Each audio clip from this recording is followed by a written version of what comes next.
తెలంగాణ రాష్ట్రంలోని సంగారెడ్డి జిల్లా కంకి మండలంలోని హై స్కూల్లో నా యొక్క ఎమ్మెల్సీ ఓటును వినియోగించుకోవడం జరిగింది. ముఖ్యంగా నేను కూడా ఒక తెలంగాణ పోలీసు ఉద్యమకారుడిగా కరీంనగర్లో నామినేషన్ వేయడం జరిగింది. ఇతర కారణంతో మరి అఫిడవిట్లో ఒక కాలం రాయలేదని చెప్పేసి వాళ్ళు రిజెక్ట్ చేసినట్టు ఒక మెమో కూడా పంపించిండు. ఏదైతేనేది ఈరోజు ఎన్నికలకు సంబంధించి ఇక్కడ కాంగ్రెస్ వాళ్ళు బహిరంగంగా 1500 రూపాయలు 2000 రూపాయల నోటు తర్వాత అక్కడ బ్రహ్మాండంగా భోజనం పెడతా ఉన్నారు. తర్వాత బీజేపీ వాళ్ళు మరి ఆ క్యాండిడేట్ అంజిరెడ్డి గారు నేను 30 కోట్లు పెట్టి నేను టికెట్ కొనుక్కున్న ఒక్కొక్కరు సంగతి చెప్తా అని చెప్పేసి ఆయన బహిరంగ పేపర్ ప్రకటన ఇవ్వడం జరిగింది.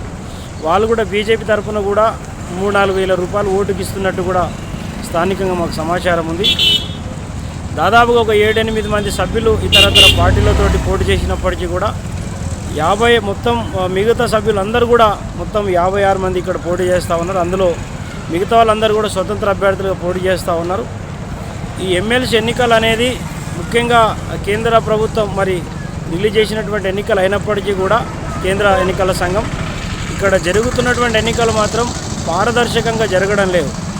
కేవలం ఈరోజు మరి డబ్బులు ఇచ్చి మభ్యపెట్టి మరి ప్రధానమైనటువంటి పార్టీలు మరి ఓటర్లను ఓటు కొనుక్కొని ఓటు వేయించుకునే ప్రయత్నం చేస్తున్న పరిస్థితిలో మరి మిగతా సభ్యులు ఎవరు కూడా మరి తెలంగాణ ఉద్యమంలో కానీ ప్రత్యక్ష రాజకీయ ఉద్యమంలో కానీ ప్రజా పోరాటాలు ఉన్నటువంటి వాళ్ళైతే నాకు ఎవరు కనిపించలేదు. ఇప్పుడు నా ఫామే మరి మన నామినేషన్ ఫామ్ రిజెక్ట్ కావడం వల్ల అక్కడ పోయి నేను యాక్చువల్గా ఏంటంటే నోటకేద్దామని చెప్పేసి నేను వెళ్ళినాను. ఇదేందిగో నోటకేద్దామని చెప్పేసి నేను అక్కడ వెళ్ళిన తర్వాత ఆ నోట అనే ఆప్షన్ లేదు. కేవలం 56 మంది మాత్రమే దాంట్లో అభ్యర్థులు ఉన్నారు. దానికి సంబంధించి వాళ్ళ ముందు మరి 1వ ప్రాధాన్యత ఓటు వేసే అవకాశం ఇచ్చిండ్రు. కానీ మొదటి ప్రాధాన్యత ఓటు నోటకు వేసేటటువంటి అవకాశం అక్కడ ఇవ్వలేదు. కానీ ఈరోజు స్వతంత్ర అభ్యర్థులుగా ఈరోజు చాలామంది ప్రజా పోరాటాలు అటువంటి లేని వాళ్ళు కాబట్టి నాకు ఇంట్రెస్ట్ లేదు. రెండవది ఈ ప్రధానమైనటువంటి కాంగ్రెస్ బీజేపీ పార్టీలు ఈరోజు అంటే వాళ్ళ పార్టీలో పనిచేసినటువంటి పరిస్థితి ఉండవచ్చేమో కానీ వాళ్ళు ప్రధానంగా ఈరోజు నోటుకు కొనుక్కునే ప్రయత్నంలో భాగంగా ఈరోజు వాళ్ళు పోటీ చేస్తున్న పరిస్థితి. అంటే ప్రధానంగా బీజేపీ కాంగ్రెస్ పార్టీ అభ్యర్థులు ఎవరైతున్నారో వాళ్ళు మరి ప్రత్యక్షంగా మరి మేము పార్టీ టికెట్ మనం కొనుక్కున్నామని చెప్పేసి వాళ్ళు బహిరంగ ఆరోపణలు చేయడం జరిగింది. మరి ముఖ్యంగా ఈరోజు ఈ అప్రజాస్వామికమైనటువంటి ఎన్నికలకు సంబంధించి నేను నా వ్యక్తిగత నిర్ణయం తీసుకోవడం జరిగింది.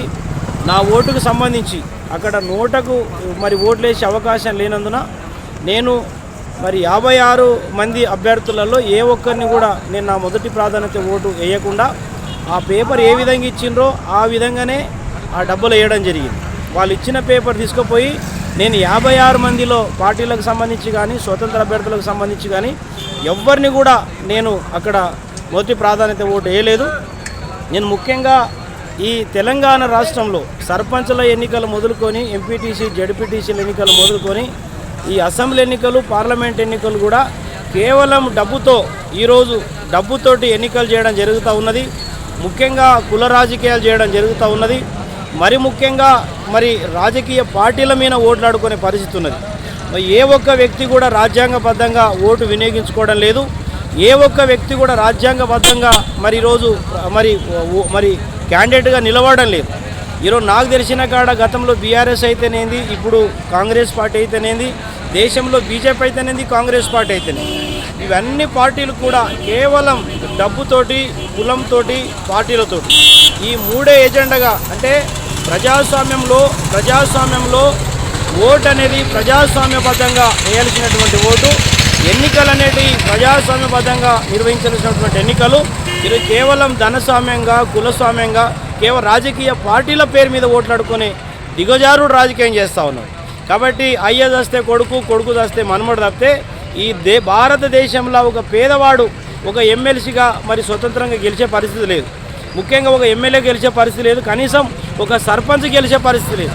ఒక సర్పంచ్ ఎన్నికల్లోనే దాదాపుగా 10 లక్షలు 20 లక్షలు కోటి రూపాయలు ఖర్చు పెట్టగలిగినప్పుడు అసలు ఈ ప్రజాస్వామ్యబద్ధమైన ఎన్నికలు మనం ఎట్లా అనుకుంటాం. కాబట్టి ఈ ఎమ్మెల్సీ ఎన్నికల్లో ఎవరు గెలిచినప్పటికీ కూడా ఇది అప్రజాస్వామికమైన గెలుపుగా మేము భావిస్తాం. మరి ముఖ్యంగా ఈరోజు ఎన్నికల సంఘానికి నా విజ్ఞప్తి, మరి ముఖ్యంగా మేము ప్రభుత్వాలకు కూడా విజ్ఞప్తి చేస్తూ ఉన్నాం. మరి ఈరోజు ప్రభుత్వాలు కానీ లేకపోతే ఎన్నికల సంఘం కానీ ముఖ్యంగా ఈరోజు ప్రజలకు మేలు చేసే దిశగా, ప్రజాస్వామ్యాన్ని కాపాడే దిశగా, రాజ్యాంగాన్ని కాపాడే దిశగా, చట్టాలను కాపాడుకునే దిశగా ఈరోజు భారతదేశంలో ఎన్నికలు జరిగితే నిజంగా ప్రజలకు ఉపయోగపడుతుంది. కాబట్టి ముఖ్యంగా నా ప్రాణం ఉన్నంత వరకు, ముఖ్యంగా ఈరోజు రిజెక్ట్ అయింది ఎమ్మెల్సీగా, కానీ నా ప్రాణం ఉన్నంత వరకు తెలంగాణ కోసం పోలీసు ఉద్యోగం త్యాగం చేసినటువంటి వ్యక్తిగా ఈ తెలంగాణ రాష్ట్రంలో ఏ ఎన్నికలు వచ్చినా సర్పంచ్ మొదలుకొని ఎమ్మెల్యే కానీ, ఎంపీ కానీ, లేకపోతే బై ఎలక్షన్ కానీ, జడ్పీటీసీ కానీ, ఎంపీటీసీ కానీ, సర్పంచ్ మొదలుకొని స్థానిక సంస్థల ఎన్నికలు మొదలుకొని రాష్ట్ర స్థాయి అన్ని ఎన్నికల్లో నా పోటీ ఉంటుంది. తప్పకుండా ఏ అసెంబ్లీలోనైతే అక్టోబర్ 11, 2013 నాడు తెలంగాణ రావాలని, తెలంగాణ సిద్ధించాలని ఆనాడు అసెంబ్లీలో జై తెలంగాణ ఒక నినాదం చేసిన ఒక దళిత బిడ్డగా ఆ అసెంబ్లీలో అడుగు పెట్టే వరకు న్యాయపరమైనటువంటి పోరాటము ప్రజాస్వామ్యబద్ధంగా, రాజ్యాంగబద్ధంగా తప్పకుండా నా పోరాటాన్ని నేను కొనసాగిస్తా. ఈరోజు ఈ 56 మంది ఎమ్మెల్సీ అభ్యర్థులలో ఏ ఒక్కరు కూడా ఓటైనందుకు నిజంగా నా ఆత్మసాక్షి చాలా తృప్తిగా ఉంది, చాలా హ్యాపీగా ఉంది. నేను ఎవరి దగ్గర ఒక రూపాయి తీసుకోలేదు, నేను ఎవరికి లొంగలేదు. నా ఓటు ఇతరులు వేయడం నాకు ఇష్టం లేకనే, వాళ్ళు కేవలం ఎలక్షన్ కోసం వచ్చినలే. ఎలక్షన్ అయిపోతే మళ్ళీ ప్రజా జీవితాలు ఉండరు. ఈ ప్రభుత్వ ప్రజా వ్యతిరేక విధానమైన వాళ్ళు పోరాటం చేయరు. కాబట్టి నా పోరాటం 15 ఏళ్ళుగా కొనసాగిస్తున్నా. ఇంకా 15-20 ఏళ్ళైనా తప్పకుండా పోరాటం చేస్తా. ప్రజలలో విశ్వాసం చూరగొని, ప్రజల గుండెలలో ఒక స్థానం సంపాదించుకొని ప్రజాస్వామ్యబద్ధంగా అయితేనే నేను సర్పంచ్ ఏ ఎలక్షన్ అయినా గెలుస్తా తప్పితే ఈరోజు